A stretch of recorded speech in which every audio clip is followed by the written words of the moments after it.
পেঁয়াজারা তো দিলাম পেঁয়াজারা দেন যদি না পেঁয়াজারা যদি আপনার আমি একটা কেক দিই এটা ওই দেবেন যে আপনার হয়তো গরিব নাইলে অসহায় হয়ে যাবে কিন্তু আমি তো গরিব অসহায় তো আমার দ্বারা হইতো না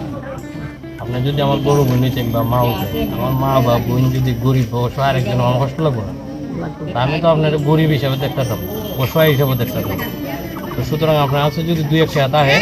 আমার কাছে মাল আছে আপনি কিনে নিতে আপনি বুঝছেন নাকি এটা বলছি আপনার কাছে তো ওকে টাকা হই নাই একটা হয় নাইনি দিন একটা হইলো দিন ফ্রি তো দিতাম না আপনার কাছে মাল কিনে নেবে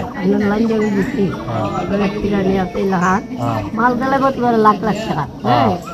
এরপরে তোমার ইয়ে করবো 10 টাকা না 2 টাকা দিন মাস্টার সাহেব